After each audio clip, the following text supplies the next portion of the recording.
It's the PokerNews Podcast. All right, ladies and gentlemen, welcome to the 885th episode of the PokerNews Podcast. I'm Chad Holloway, joined by Kyna England and Mike Holtz at Level 9 Studio in Las Vegas. We have a fun episode for you today. We're going to talk about the largest poker pot in high-stakes poker history. We're going to talk about how Phil Hellmuth apparently lost out on $80 million.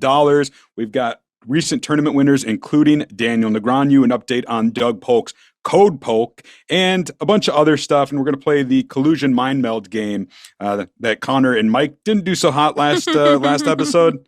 But I think you might stand a better chance. You watched it, so you know what it's all about, right? I did. I watched it. It looked fun. It was a little bit of a hot mess, but good effort over there. Yeah, we tried. Yeah. It was It was entertaining. I hope everyone else enjoyed watching that as much as I did. Oh, okay. I thought it was actually so it was entertaining to you? I laughed. Yeah, I was like cracking up the whole time. LOL. Okay. Yeah, my mom said she laughed too. She really liked it. I think your mom has a crush on me, so she'll laugh at anything I say. I don't know.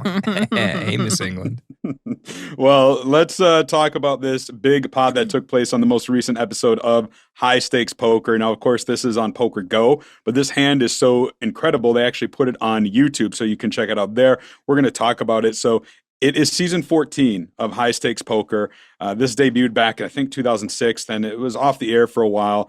The largest pot in High Stakes Poker history ended up being $1.4 million. To put it in perspective, I think the second largest pot before that wasn't even $1 million. According to an article on PokerNews.com with the top 5 articles, the second one was $992,000, so $500,000 more. Mike, Kyna, did you guys see this hand? Were you watching the episode, or did you just see it on social media? I watched the clip on YouTube because I couldn't find the actual episode. But man, Peter has some stones. It was like an instant all in on the turn, like instant. It was crazy. Like, so good for. I mean, pretty spicy spot too. I don't know. Yeah, so the way it played out, it was interesting because it was straddled. So it was $1,000, $2,000 to $4,000 straddle. And Alan Keating just limped the button with pocket kings, which I think was the catalyst that, probably really threw Peter off, because Peter ended up having the ace-3 of spades, and they end up going heads up to a flop that contained a king in 2 spades, $200K in each on the flop, and then on the turn, it was a jam and a call. They ran the river twice, but Keating scooped them both. There was actually a $1.4 million pot earlier in the episode, but they ran it twice, and it ended up being a chop pot. So those don't count. This was the biggest straight-out win, $1.4 million. Mike, you impressed? No. No, not at all. Here's the thing, right? High stakes poker used to be like a bunch of the best professionals in the world and a couple whales, right? Like it'd be Patrick Antonius, Tom Dwan, Sammy Farha, and then Jamie Gold was there. You know what I mean? It was like great television, fantastic stuff. You have, 5 killers and then Jennifer Tilley before on Poker After Dark before she really knew how to play. You know what I mean? There's always, a couple characters and then a bunch of good pros who also were characters. This show was just like a bunch of whales playing. Like, I don't know. It just feels to me like this wasn't like, sure, it's high stakes poker, right? But it's like, Peter, I mean, sort of. It's just more like that people like that play that high need to have money, like, from they just need to be whales, right? Like, I mean, you don't have a lot of poker players. I mean, we did watch a few, what was it, last year with the second biggest pot probably was that one with Patrick Antonius and Eric Persons, right? Like where they got it in. It was like a $900K pot or something like that. It was a huge one too. But I mean, it's still like entertaining to watch. You still got like, I think Rick Solomon was there, right? Like, so it was still like some people that are fun to watch at poker. I would rather watch. He would be someone I'd classify as a whale that would be in the normal lineup. They're you know all what I mean? whales, right? But like they, are some of them are entertaining to watch. I actually like watching Peter. I think he's pretty fun to watch because he just like doesn't give a fuck and he just goes with it and he's so quiet and his like facial expressions are like, oh. No, I like it. I like watching Peter too. Yeah, I say that. Yeah, I do like watching Peter. I guess. Yeah. No, it's Pete. It's Pete. Peter from China.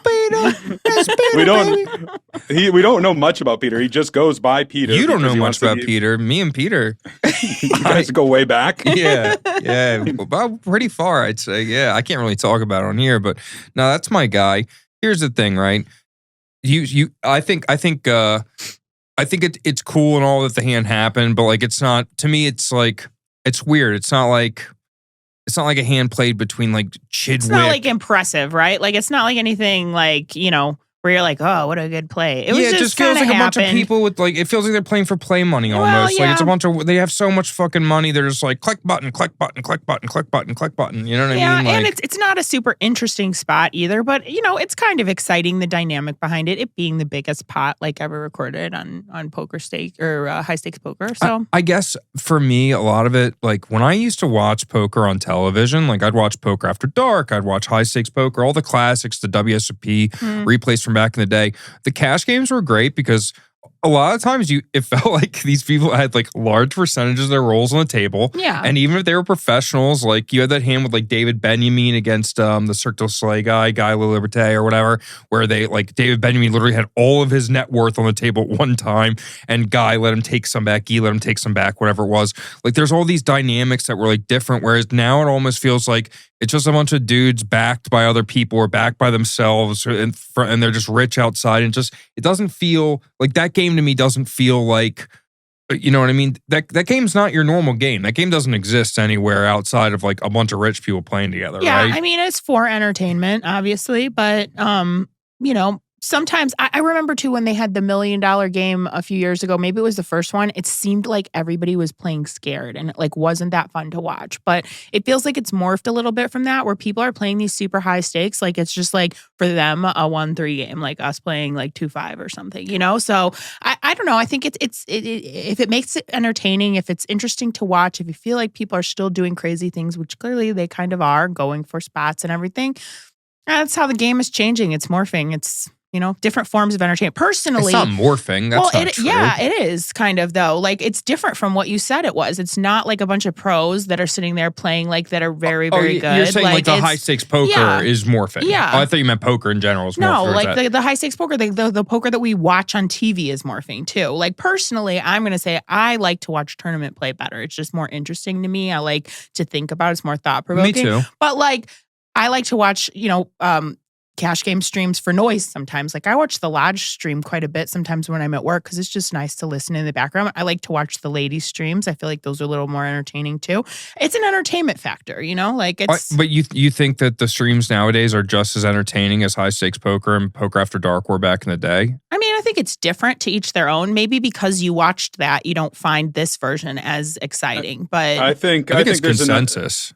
I think there's a nostalgia factor to it because you get this with the WSOP episodes too, right? A lot of people who yearn for the 411 production days when it had that kind of Old West feel, if you will.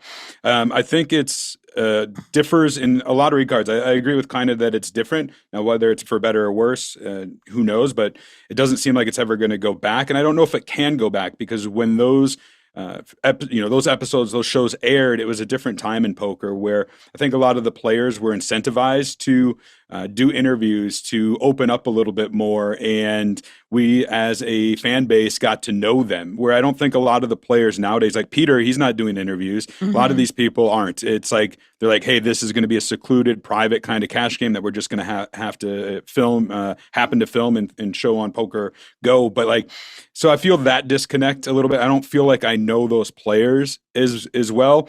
And I think, while a lot of these hands do have gamble in them, like these ones with the whales, overall, like if you get too many pros in the game, there's just not as much gamble as there used to be back in the old high stakes poker days. Yeah, no, I agree with that too. Like it's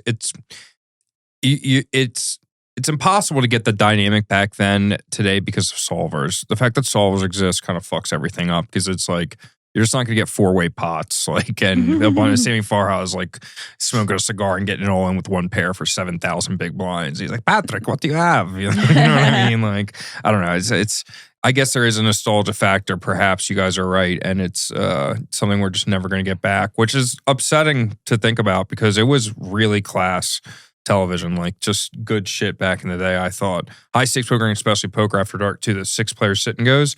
I think they could replicate that. What stops them from replicating that? Those are $20,000 buy-in sit and goes, I believe. Mm-hmm. And it's winner take all. They should bring those back. 6-player sit and goes, and you get to know the players that with a little interviews. bit on Poker Night in America when they had that last summer or 2 summers ago. It might have been at that house. They did that a few times. Didn't you guys play one? Oh, that was Poker yeah. Night in America, yeah. No, we did, but ours never aired, right? Yeah, I don't think it did. Neither one of ours did some aired. clips, yeah. Yeah, I did two of them. I know, yeah, Christina played one, I think, it Baby wasn't, Shark. Yeah, there were a couple of them they had, I thought. But maybe they didn't air them. Yeah, that sucks. I don't think it was very interesting. I was the only one who lost money, and I lost it to Mike. I mean, who wants to watch that? Hey, heads. It's heads. Sorry, Chad. Oh, yeah. Fun times. Well, the winner of that largest pot in high-stakes poker history was Alan Keating, as I mentioned, which I actually like Alan a lot. I think he's a good character, quote-unquote, for the game. You know, he doesn't shy away. He mixes it up. And he was actually in the news for another reason. He was on Doug Polk's podcast, in which he gave an interview talking about Phil Hellmuth and how Phil Hellmuth apparently missed out on $80 million by turning down an investment. Now, details are a little sketchy because, you know, Alan Keating wasn't forthcoming with them, but basically what it was Alan Keating presented Hellmuth and some others with an opportunity to invest in a company, $15,000 for a 4% stake. They thought about it. They turned it down. Hellmuth ultimately turned it down as well. And then fast forward a couple of years, and this company is apparently valued at $80 billion or something. Yeah, $2 billion. Yeah, $2 billion. So, I thought it was 80 billion. 80 billion. Oh no, he got 80 4% million. Yeah, okay, 80 million. Yeah. So, yeah, I mean, and apparently Hellmuth took this pretty hard when, Keating broke the news to him. This didn't happen on air. This is a story that Keating was relating. But, I know Phil pretty well. I can imagine what he would be like in that moment. And, Mike, like, are we supposed to feel bad for Hellmuth? Is this just like, do we love to feel his pain with him or against him? I don't know. I don't know. That sucks, I guess. What can you say? I mean, listen. All right, listen. I feel like it's a consistent theme with me where I'm just like, I don't care about this. I don't like this. This sucks. This isn't good. I don't give a flying dickhole dump about this. Here's the thing, right? I've been presenting my friends as well with investments. I had a couple that they could have hit really big on. So you guys should invest with me on my next ones next time. We talked about it last time. That investment that you missed. Which one? The butt plugs? Yeah. No, that factory. The edible ones, remember? The edible butt plugs? Shit. No, I know. This is I was making a joke last week too about we should have like what's bothering you today, Mike? Like 100%. That should be what's bothering Mike today? Dun, dun, dun, dun. Here's the thing about this, right? Like, I don't know, man. You look at the friends that Hellmuth has and the people he's like with that Chamath guy and just a bunch of billionaires and weird guys all involved in like weird scams and grifts and Elon Musk type activities, Bitcoin Latinums. It's all just very my radar, which I think is very good for scams and cheats and funk. Like I think what do you got there, Chad? Something in my teeth. That was it. They couldn't see it. My bad. My point is this, right? There's a bunch of weird stuff. Alan Keating, it seems like a super nice dude. I've met him in person. Seems like a nice guy. I don't know. Anytime I hear about like investment stuff, it's I don't know. It's kind of funny though, because like Alan just even telling Doug Polk about it is like sort of throwing shade at Phil, like being like, "Oh, look at this! Look what he missed out on." It's kind of like gossip, like tea. Maybe it's a cynical, it's like public tea. I like it. Maybe it's a cynical part of me, but like. I don't know. If I was someone who was like trying to get people to invest in things, I would be talking about, oh yeah, I tried to get him to invest. He could have made all this money, but he didn't. True. Oh man, on my next investments, I don't know. You guys remember what happened to Hellmuth, right? That was in the news. Like, you know what I mean? And I'm not saying that's what happened, but that's just the cynical in me says, anytime anyone's talking about investing in companies and 4,000xing and crypto and the blockchain, and then I just get sketchy. And Phil Hellmuth himself is a sketchy character who's been involved in multiple scams and scam type activity, and he just seems like the fakest human being alive to me. So I don't know. Well, to me, sketchiness. I'm not sure, but we're sorry, Phil, that you missed that opportunity. Yeah, but I don't care. Yeah. Either way, it's like, oh man, Phil could have bought another sports car, man. I couldn't do it. Oh, it's terrible. He could have bought some more Aria jumpsuits. Man. Oh, it'd be terrible for the 0.01% to get say, oh, they missed out on more money. Oh man. I was really hoping for more wealth inequality. Damn it. Gosh darn.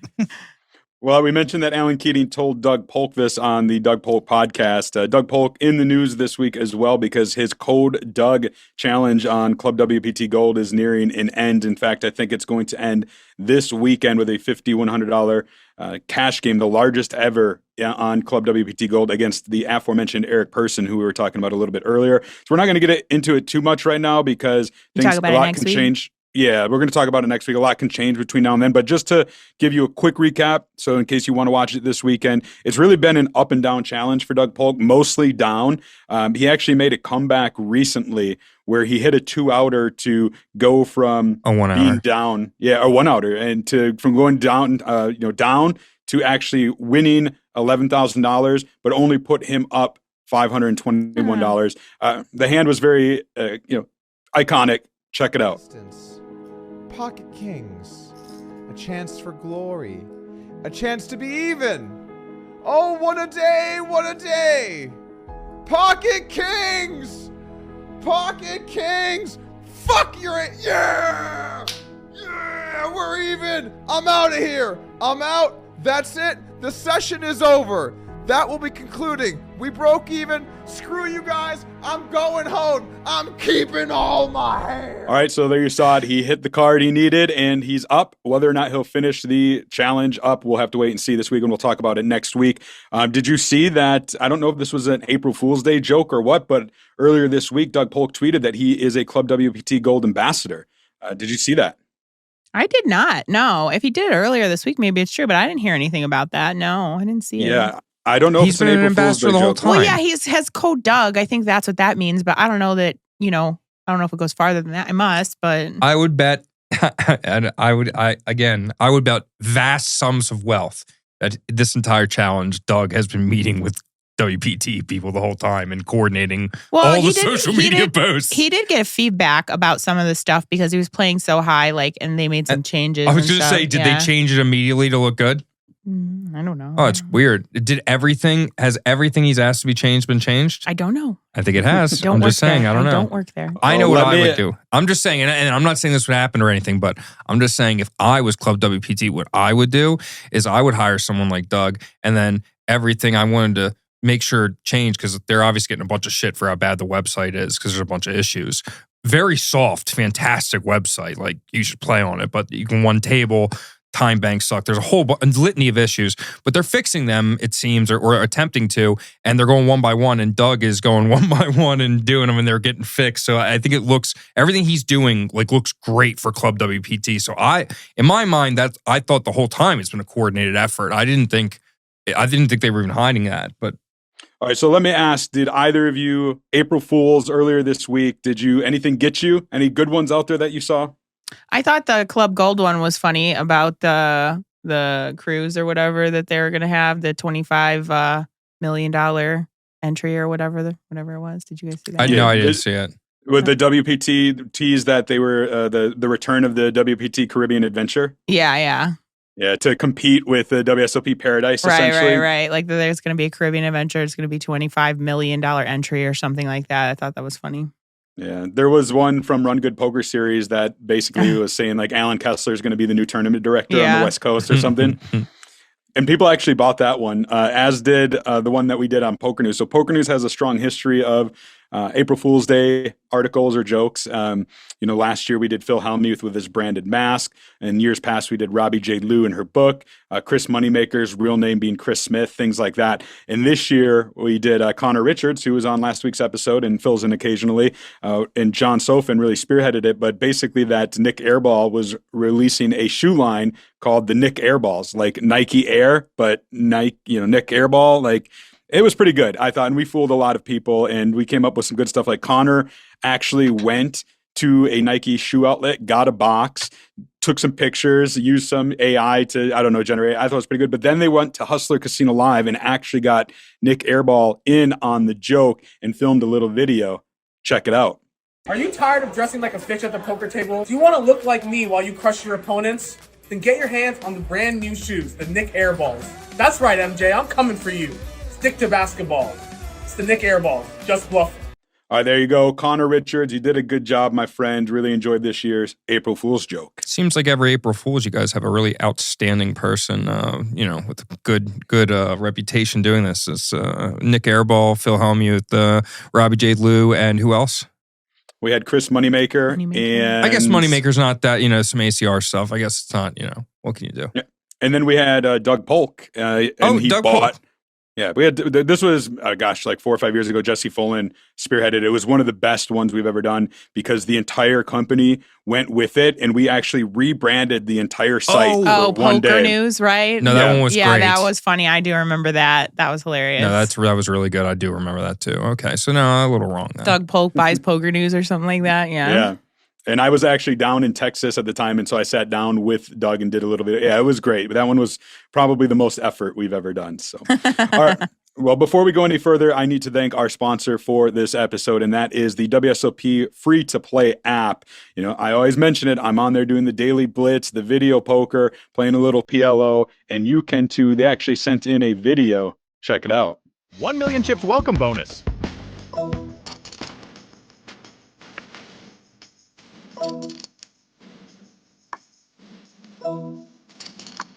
Play the #1 Texas Hold'em free app. Feel the real thrill. Real people, real drama. Real exciting winning moments.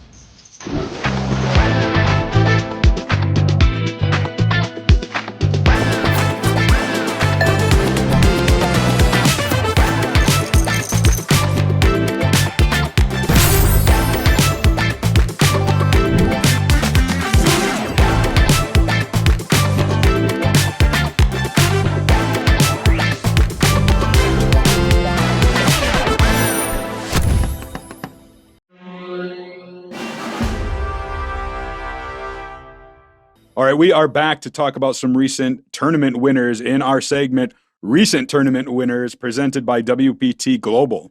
First up, Daniel Negreanu. He does it again. It is the Poker Go Tour PLO series that is going on. Negreanu takes down, I think it was event number 3. It was a $5,100 PLO, 159 runners, gets $182,000. It was his 11th Poker Go Tour title and his second in 2025. I don't know how you guys feel about Negreanu, but my feeling with him, with Hellmuth, with certain guys in the poker industry is, as long as they win, it's good for the game as a whole, and I think that's especially true with Negreanu. What do you guys think? Yeah, I think so too. I agree. I know he shows out for the Poker Go stuff, so good for him. He's still trying to race to the top and make the leaderboard and everything. I think that's cool. Yeah, I agree. I think it's cool. Anytime Negreanu wins, it's good for poker. Mm-hmm. Yep. Another player to win, and it was his 5th career Poker Go Tour title, was Chino Rheem, taking down $295,000 in event number 4. It was a $10,000 PLO tournament. And this came just a couple months after he won a mixed game title, if you remember, because we talked about him on the podcast. I think it was, back in March, during the Mixed Game Festival, he took down a tournament for $195,000. Yeah, so that's awesome. Chino Rheem on a little heater. Yeah, I love Chino too. He's real fun to play with too. He's one of those entertaining guys that you have fun with at the table. He plays all wild. He's always cool and nice and makes it a really good atmosphere to play in. So really happy to see him win. Good job, Chino. Chino's interesting. I don't know him on a personal level. I think I played with him maybe once or twice, at a random table at the WSOP. Obviously, he's got a checkered history, but and maybe correct me if I'm wrong or if you've heard differently, but my understanding or from what I observe is that he's at least matured to more responsibility or tried to make right some wrongs from the past. I could be way off on that. Don't chastise me if that's the case. That's just my understanding and perception. I don't know. He just seems like a more chill, more responsible Chino. Do you guys agree, disagree? Do you even care? I don't really know his business from, back in the day, but what I've seen from him, I played a WSOP main here in Vegas 2 or 3 years ago, and he was at my table. And like I said, he was just real cool, fun, nice to everybody, fun to play with, hard to play. That's just kind of what I enjoyed about him. I don't know anything about his background, but we all make mistakes and change our ways, right?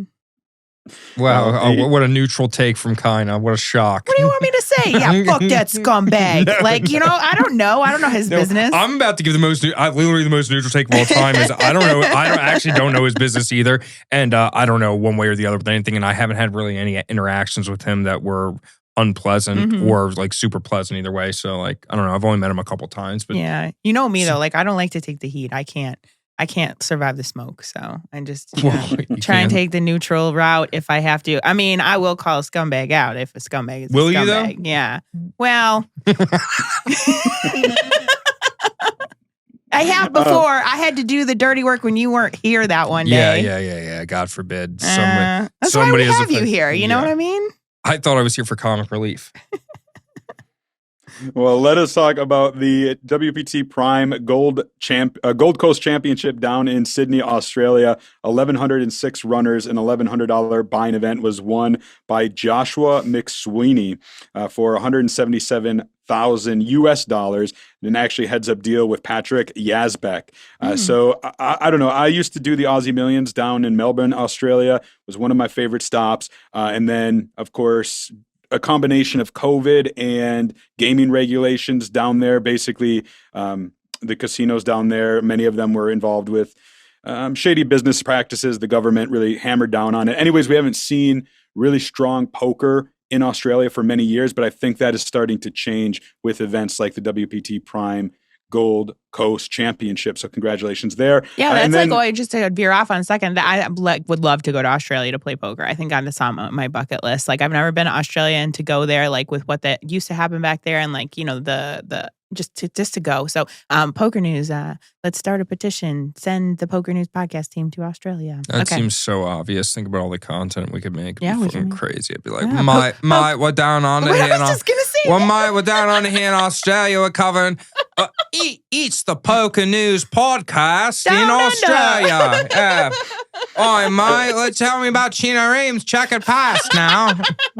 Do we have to do the accents? Like, can't we just be us? Let's hear No, I'm not one for accents. I already have a permanent accent. Oi, mate. I don't even know how I would even do it. Like, just kind of attempting an Australian accent. Your impersonation of me doing an Australian accent. Yeah. This is my, no, I don't get it's impossible. All right, who else won this week? Well, Ian Steinman, who is a Nevada guy, won the Run Good Poker Series Reno, which was a stop we almost went to. We were talking to see if we could make it all work. Unfortunately, we couldn't. I could have made it work. That happened? Oh yeah, that was like this last I said weekend. I would make that work. I couldn't go. I went a couple times ago. And it's nice to stay there. Like, Reno's cool. Well, you're welcome, Ian. I didn't go, but fuck. It took place at Atlantis Casino in Reno. 370 entries in the $600 main event. It was actually a three-way deal. Ian Steinman, WSOP bracelet winner. I think he played online quite a bit on the Nevada online. Oh yeah, that's my guy. We used to smoke frog poison together, and then play a little online poker against each other. I was waiting for that. There has not been an episode yet where you haven't had a guy. I always have a guy. Yeah, I know. You always have a guy. That was your guy. That's my guy. It's your guy. That's my boy. It's your guy of the episode. You think I couldn't text Ian Steinman right guy now? Of the episode. You think I couldn't text Ian Steinman right now? No, I'm not. I'll text him and be like, yo, send me a picture of that butthole, boy. He'll send me one. You think I won't? My mom's listening. Oh, I apologize. There will be no butthole pictures exchanged at any point. Anyway. Who else won? Well, that's it. That's all I got for winners. Yeah. And it's going to be now an awkward transition, so I'm just going to drag this out a minute to let things settle, because we're going to remember somebody who's passed away. Okay, wow. All right now. No, it actually, the connection is a Run Good Poker Series former champion and a two-time WSOP circuit ring winner, Mark Martin, who was really pretty well known in the Midwest circles, passed away at the age of 70. This was a guy who, like I said, was really well known on the Midwest circuit, on the Run Good Poker Series, one of the original winners kind of back in 2014, and unfortunately passed away. I actually wrote the piece for Poker News and got to know a little bit more about him. He was a big family man and a successful kind of business owner, farmer type of guy, and his presence on the Run Good Poker Series and other Midwest circuits will be felt, and he'll be missed dearly. Let's play a little game. I tried it last week with you, Mike, and Connor, who was filling in for Kyna. Didn't go so hot, but I said, you know what? I want to give this one more go because I think Kyna could excel at this. And I'm talking about the Collusion Mind Meld. Basically, I'm going to do a little countdown. You each are going to say a word. Mm-hmm. We're going to hear the words, and then you're just going to see how long it takes you to get to the same word, right? Oh, boy. Okay. I probably would have piveted to this before the in memoriam, but okay. All right. Now we're bringing it back up. Okay. All right. We're since this is a poker podcast, we're going to stick with poker. So make it poker related. Okay. Poker. Oh, okay. All right. So I'm going to count down from 3. You guys say a word. 1. Wait. Just so the audience knows exactly what we're doing, we're going to say a word, and then we're going to try to say another word that relates. We're going to try and come to the same word. Yes. Yeah, and we're going to try to. Yes, exactly. We're going to try to get to the exact same word. All right. Here we go. First, 3, 2, 1. Bluff. Wait. I have a question real fast. So can we do 2 words or like a name or anything, or is it just You can do you could do a name. That was my or word though. We just you could say like big blind or small blind or something like that. Yes, but don't make it like a whole sentence or something. Okay, all right. Start over, Kyna. Okay. Don't use bluff. All right. In 3, 2, 1. Robbie Fold. J. Lou. Robbie J. Lou, and what did you say, Kyna? Fold. All right, so Fold and Robbie J. Lou in 3, 2, 1. Garrett Adelstein. Garrett Adelstein, and what did you say, Kyna? Jax. Jax. I was going to say Jack 4, but like. And now you've ruined what we were obviously going to go to Jax. next. I said Jax. We can't do that. Jax and Garrett Adelstein. I'm not going that way. Jax and Garrett Adelstein in 3, 2, 1. Brad Owen. Dude, it's just ruined. I'm not. Can't think of a word. Well, what? It's so obvious to go to Jack 4 after that, but you already said it out loud, so we can't go to it. All right. Start over. This is a failure. You guys really need to get this one because if this one doesn't work, this game is going to be scratched forever. Are we still doing poker? Does it have to be poker still? No, this one you can say anything. That makes way more sense. Okay. All right. New word and anything in 3, 2, 1. Moodang. Website. Oh my god. Website and mood ring. He said Moodang, and I was literally going to say that too. You could have got it in one. Know. That would have been fucking cool anyway. Okay. All right. Website and Moodang in 3, 2, 1. Philippines. Instagram. I heard Instagram. What was the other one? Philippines. All right. Philippines and Instagram in 3, 2, 1. Hippo. Asia and hippos? Yes. In 3, 2, 1. Zoo. Shut up! Oh, yeah. Get fucked, idiots. You see that shit? You see the way we fucking did that shit? I was all like, zoo! And she was like, zoo! You see that? Fuck yeah. That's my dog. That's my how dog. That's how it's supposed to work. That was awesome. Yeah, no, that was way better. That was cool. That was fucking sick. That was sick as fuck, dude. We're going to just leave it right there, and we're going to play this again in the future. But I want to leave on a high note. Wow, I can't believe that fucking worked. It was exhilarating. It was so awesome. Holy shit, that was cool. How was it so cool? Well, I'm going to let you two enjoy that little victory because I'm going to share a video that my producer and editor Adam Piken put together from my little trip down to the what used to be the Mid-States Poker Tour. Now it is the MSPT, the Major Series of Poker Tour. They had to stop calling at River. It that. Well, you just called it the MSPT. Yeah, it's the MSPT. I did make a trip down to Iowa this past weekend to play a little bit. Actually managed to get a little bit of a cash and took a little some photos, some footage. Met the Tilted Compass guys. Great nice, product, as you said. Yeah. I need more hoodies. Oh, I forgot to send them the logo. I need another hoodie. Tilted Compass guys. Mike needs another hoodie. Help, please. All right, check out this video. What's up, everybody? This is Chad Holloway here to tell you a little bit about my weekend trip to the MSPT Riverside. This is a tournament I finished 5th in a few years ago for $50K. So I made the 3-hour trip down. Thought I'd play a little bit. Haven't played for a while, but got in and had a little fun. Saw some old MSPT friends, checked out the Tilted Compass gear and met Kyle.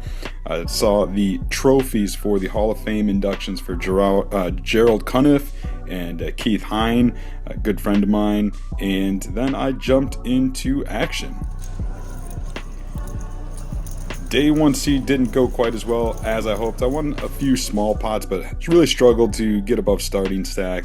Ended up busting late in the evening. I actually fired a second bullet trying to spin it up, but no luck. Though I did get to play with Angela Jordanson, who is fresh off winning the MSPT Grand Falls for her second title. So that was pretty fun. Great player, and really enjoyed getting to compete with her and chat with her. And then it was on to Saturday's Day 1C. I came prepared to fire 2 more bullets, but I only needed 1. All right, it is Day 1C of the MSPT Riverside $1,110 main event. I'm going to jump in here. It's just after the first break. I fired 2 bullets yesterday. Going to fire 1 hopefully today, 2 if need be. This is the last chance. I finished 5th here in 2022 for like 50K, hoping for a little run good. And PokerNews Podcast representing. Ended up going deep, had a really fun day, ended up sun running a bit, had aces 4 times, some big hands, and started to build a stack, which was a lot of fun. All right, we're doing all right. We're coming back from the 3rd break of the day, sitting with like 130,000, something like that, averages 80K. And been getting hit by the deck. Aces 3 times, kings twice, queens, ace, king, flopping some sets. Total opposite from day 1B, so let's hope we can spin it up and make day 2. I even had a double with aces, 2 black aces against the ace 8 of Jeff Copeland, one of St. Louis's best players. Got lucky, I think. I played him pretty bad. Got it in on the flop when he had a flush and straight draw, but I held to get up there pretty good, and then ended up really lucky winning a flip when it counted. My ace queen against 9s late in the night, spiked a queen on the river to bag 133,000 going into day 2, which was in the money. But that was short. I think I was 57th out of the returning 67 players. And short turnaround, got some sleep, and then it was right back to action. All right, I'm running through, what is this? Riverside Casino in Iowa. Started day 2, 11 a.m. It's like 5 minutes till. Coming back short, like I think 57th out of 67 in chips, but already in the money. There's a pay jump after 3 spots. So let's see what we can do. We need to spin and hopefully have a deep run. All right, after getting back into action, checking out my table draw was pretty kind, because even though I was short, most of the other stacks at my table were as well, meaning if I doubled through them, it would be a big hit, so that was nice. But unfortunately, couldn't get much going on day 2. I think I got 1 double, 1 flip with 5s against ace 10, but ended up getting it in with ace 10 against ace queen and did not get lucky. I ended up busting in 47th place for $2,321. But 3 bullets means I lost a little bit, but it was still nice to recoup some. It was a lot of fun and had a good time. Unfortunately, couldn't make a super deep run. Congratulations to Matthew Porter, who did, a friend of mine who ended up taking it down for his first MSPT title. And I will give it another go in just a couple weeks at the MSPT Running Aces in Minnesota. So they had it, had a little cash. It was a lot of fun. Actually, sun run a little bit on day 1C, which was kind of cool. And I'm going to play again at the MSPT at Running Aces in a couple weeks. And who knows, maybe another deep run. If you are looking to play and you are allowed to play on 888 Poker, PokerNews has released our free roll passwords for April. Now, these passwords are revealed exclusively in the PokerNews Discord channel. So if you want it, you got to get on Discord. It's there that you can get into these free rolls. There's going to be 4 of them every Sunday, April 6th through the 27th, $150 free rolls for you to partake in just for being a fan of PokerNews. All right, last story we're going to talk about is the Wynn Summer Classic. The schedule came out. I actually got to kind of break this story. Ryan Beauregard was kind enough to reach out and say, hey, we're going to drop the schedule. You want the heads up? And I said, absolutely. It's going to run from May 21st through July 14th. There is going to be more than $40 million in guaranteed prize pools, including a $10,400 buy-in, $10 million guaranteed summer championship. There are some big events on the schedule, including a ladies high roller, kind of $3,000 buy-in ladies high roller. That's got to get you and a lot of the other ladies in Las Vegas excited. Yeah, I think that will be fun. I saw that, and it is exciting. I hope one thing that they do, I hope that they run satellites for that, though, because I think just it's, the timing around it, too, like getting a lot of ladies to play a 3K, like especially if you can't really, if that's kind of high up. So I'm going to play it probably, but I hope they run some satellites to get the prize pool a little bigger.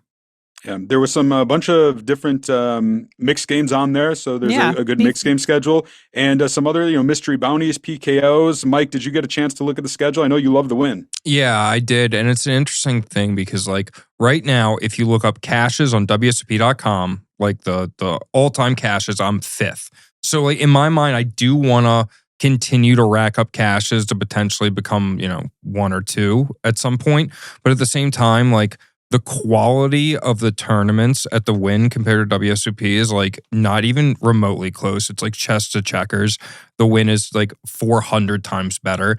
Now, the Wynn will end up having some sort of issues similar to WSOP in the summertime with dealers. They'll be quicker to curb them and deal with them, whereas WSOP just won't. So as far as that, yeah, it is a big hurdle for the WSOP dealers, but God almighty, the horseshoes, they're so bad. They're so bad. The ones at the circuit are so bad. They're so bad. Whoa. And they're even worse at WSOP. It is crazy. Just to throw a nice thing in there, though, I have seen a lot of dealers that I recognized when they were new and that they struggled and that they came up and now they're better. You know what I mean? So some people, take pride in their job and they do want to get better. And if you help them along the way and you say something nice or you give them a little critique or, tell them they're doing better, I think that helps out too. Because I just did see lots of, every summer it happens too, where I see somebody struggle really hard and then I see them a month later and they're just zooming, and I saw that at the horseshoe this time. There was a dealer I recognized from the WSOP being new that I had helped her out and she was really good now. So what's sick is when that happens when they're trained. When at the training place they go, man, dude, you used to suck and now you're better now. So that's true. So now you can work for where we play for tens of thousands, hundreds of thousands of dollars. Touche, but it's a volume thing too. They got to be. I'm proud of my dealers too. I'm like, hey, listen, fucking, that's my boy Henrique. Henrique, you're back. Oh shit, okay, you got your pitch down. You know what I mean? I'm helping him out. Trust me, if you see me at WSOP as a player, you will watch 100%. If you see me, I'm helping every dealer out. I'm trying to be as nice as possible and as helpful as possible. That doesn't stop the fact that, I mean, just announcement to the public, more, what do you hear? Catch more flies with sugar, right? Just be a little nice, just be a little helpful. That is not. Is that what it is? You catch more flies with honey, right? Bees. What? Catch more bees with. What's the fucking saying? What is it? I just said it. It's vinegar and it's you catch more bees with honey? Isn't there something with sugar? I think it's. Can you cut that? No. I'm pretty sure there is some vinegar aspect or something. I don't know what's happening anymore. Now I'm confused. Maybe it's you catch more flies with honey than vinegar. That's what it is, right? I don't know. It's the saying is you can catch more flies with honey than with vinegar. Okay, sorry. So my bad. Sugar. My bad for spraying that vinegar at the dealers. But here's the thing: when I see a dealer who's good, I always am like, "Dog, your pitch is sick." You know what I mean? Or it's always so nice to have a dealer at WSOP Horseshoe. Shout out to Brian. Brian, who I think he used to work at the Wynn or still does work at the Wynn. He's great. All the cards face down. There's some other dealers there that are great too, but my God. Mike, let's do this new segment. When you play and you like a dealer, there's a dealer you like, take out your phone, take a picture of him, and we'll do Mike's dealer approved. It's weird. Dealer of the week. It's week 6, the dealer of the week, and they're all tattooed redheaded women. It's crazy. Every single one of them is an attractive woman. It's Mike's dealer of the week. It's crazy. And I have to interview them. Let's throw some props to the dealers. Some of the dealers try really hard to do, take pride in their work, and good for them. Thank you. Exactly. Thank you for that. Yeah. And, we're talking about the Wynn. I actually looked. So I was like, oh, damn, this is a $10,400 championship. I don't recall it being that big last year, but it was. No, it is every year. You fool. Yeah. Nick Petrangelo, you fool. Nicky P, he gets down. He wins tournaments. That's what he does. Won it for $2.2 million over a field of 1,440 runners last year. I guess I was so busy at the WSOP that one kind of escaped my attention. But damn, it certainly isn't going to this year. Like that's a must play. No, if you look back at the film, I'm actually holding a laptop on the rail for Nikki P the whole time. Like it's it just wasn't a scandal then. Just what can you do? Right time, right place. I guess that's what they call me, Mr. Right Time, Right Place. Some other events on the schedule: the $1 million guaranteed seniors event, $1 million guaranteed PLO mystery bounty, no limit hold'em mystery bounty, and a seniors high roller as well, $500K guaranteed, $10,000 buy-in. I'm just going to go out on a limb and say Daniel Lowry is going to win that one because he just seems to win. That seems fair. No, I'm gonna say Angela Jordison if we can get her to play it. As you've seen in my MSPT video, I got to play with Stuart. Angela, which was cool. Yeah, I got Stuart Taylor winning that one. All right, well let's do it last longer. We should. All right, well that's going to do it for this episode of the Poker News Podcast. We're going to be back next week with a new episode in which we're going to recap the Code Polk or Doug. Code Doug. Wow, you did your research this episode, Chad. We've been talking a long time, but what I am gonna do is I'm gonna try to reach out to Doug, see if I can't maybe get him to do a little interview, maybe send in a clip. Who knows? We've had some good guests recently. We had Phil Gordon 2 weeks ago. We had Phil Galfond last week. So I don't know. I feel like Doug Polk might be next up on the list. We'll have to wait and see. I'm Chad Holloway, Kyna England, Mike Holtz at Level 9 Studio. We will be back next week. And until then, we'll keep a seat open for you.